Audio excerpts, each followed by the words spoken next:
you look at this moment in American history, the country is $32 trillion in debt, possibly on the edge of a self-inflicted gunshot wound, a voluntary default of the full faith and credit of the United States, which for all of history, America's political leaders have understood that America must pay its bills and meet its obligations.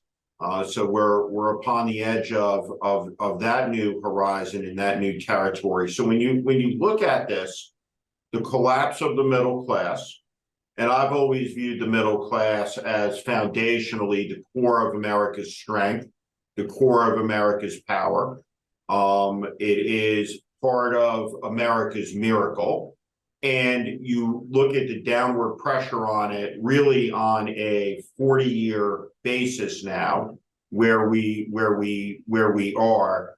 When you look at the dawn of the age of artificial intelligence, the really passage, the hinge between one era and another, at the end of the long lifespan of the men and women who fought in that Second World War, who came home, who went to college on the GI Bill, who raised the baby boomers, who built the American middle class. Most of them are gone. A few of them are left.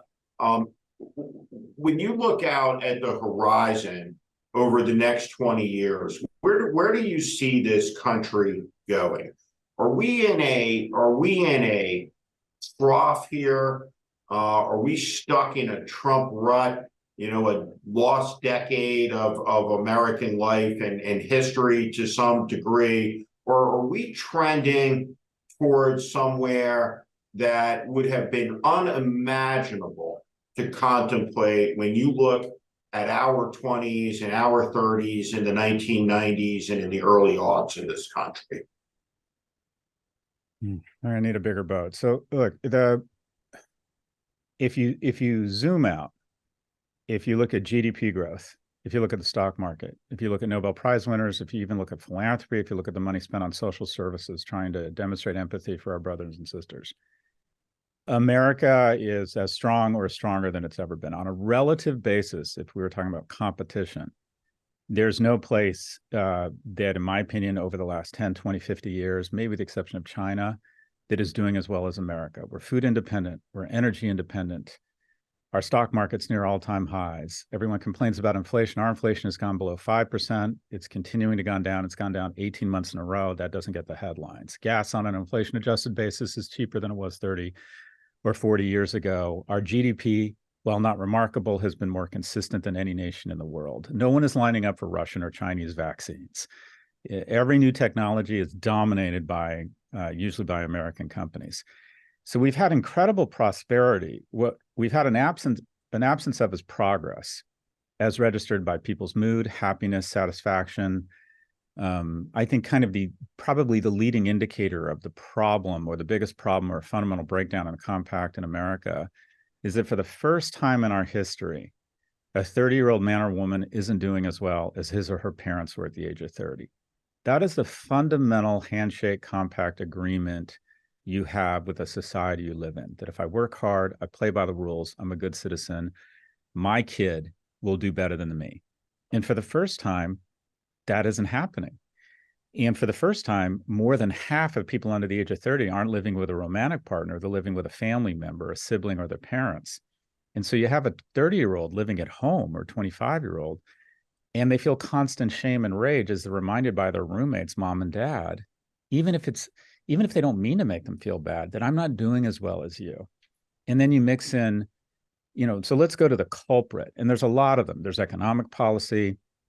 I think that there's, you mentioned, let me upset some people on the left. You mentioned some cities that are doing really poorly. It's just hard for us progressives, and I consider my centrist, I actually see you as a centrist, but it's hard not to acknowledge that the cities with theoretically, the most resources that have very progressive leadership are just really fucked up right now.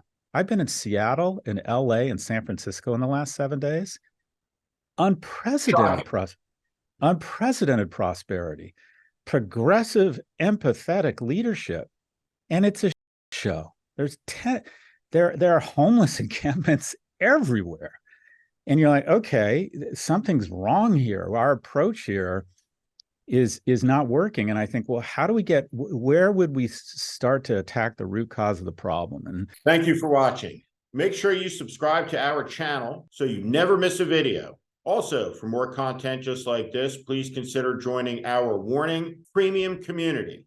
You can find out more in the description below. What you have is every time you convert one substance to another for economic gain, you have an externality, you have an emission. When you convert plant-based calories to meat-based calories, you get methane and deforestation. When you convert fossil fuels to petroleum, you get carbon emissions.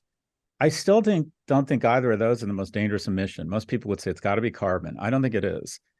When you convert attention to advertising to dollars, you have an externality, you have an emission, and that emission is rage. When you and I were growing up, what used to sell advertising and capture our attention was sex. You had sex, you drink this beer and you'll be hot and young. Wear this cologne and you have or drive this car, you have a greater likelihood of a random sexual encounter. The algorithms and technology figured out that even better than sex, the way to capture your attention on a screen such that we can sell you more Nespresso and Nissan ads is rage. And the externality is polarization and rage towards your fellow man. Where now Republicans, and actually 41% of Democrats are worried that their kid is going to marry a Republican.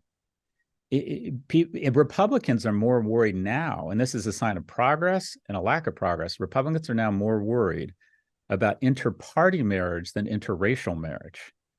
That if America was a horror movie, you'd say the call is coming from inside of the house. And that is, we really, I would argue, don't have a serious external threat. You know, Russia's not going to invade us. Mexico and Canada are not a threat. China even, I would argue China, if you game theory it out, I don't think China wants to get into a shooting match with the United States. The call is coming from inside of the house. We don't like each other. The number of people who speak to their neighbor has gone down to 30%. People aren't joining the Boy Scouts. People don't trust each other. We stand up in the State of Union and scream expletives at each other. So this polarization, as largely fed by technology and the emission of rage in the pursuit of profits with no regulation. We have an FDA that regulates our food. We have an SEC that regulates our banks. We finally moved in on the tobacco industry. There's nothing starting this enormous, the biggest coal fire plants in the world aren't in Kentucky or in Shenzhen. They're in Silicon Valley. And the emission we're choking on is content that figures out who you are and your beliefs and figures out the way to engage you is to enrage you by convincing you that your neighbor, because of their political affiliation or their beliefs, is your enemy. And until we figure out a way to restore a fundamental truth, we're in trouble. And that fundamental truth is the following: Americans will never have greater allies than other Americans. And we've lost that. We've lost that connective tissue. So we're not going to be invaded. No one is economically going to best America. No one is going to invade us. We're eating ourselves from the inside out. We're going after each other. And some of that might be under cover of dark from the GRU or the CCP weaponizing some of our platforms. And I realize how paranoid that sounds, but it doesn't mean I'm wrong. But the best way to defeat an enemy is to atomize them and turn them against each other. It's what we did with Native American tribes. Don't fight them directly, plant rumors, turn them against each other, and then come in for the cleanup. And that's what's happening now. I think the rage and lack of comity of man and the lack of appreciation for how wonderful it is to be American. Our tech leaders, some of the most blessed people in the world, don't acknowledge America. They're the first to post it. Go up and down the West Coast, you see dozens of companies that have created trillions in value. You get above Seattle and it stops. There's one north of the border. It's called Lululemon in Vancouver. You go to La Jolla, it stops. And there's one, you have to go 4,000 nautical miles before you get to Mercado Libre in Buenos Aires. And yet none of these founders want to acknowledge how fortunate they are to have been born or to start their businesses in America. They just want to shitpost it. I find it the most loyal Americans are veterans because they invested so much. And I find the most obnoxious Americans, the ones that say the government should just get out of the way and have adopted this Thatcher Reagan-like screed that's anti-government, our most blessed Americans, specifically tech entrepreneurs. It's obnoxious. But circling back, I think one of the root causes here is technology, and some of our most talented, deep-pocketed companies are pitting us against each other.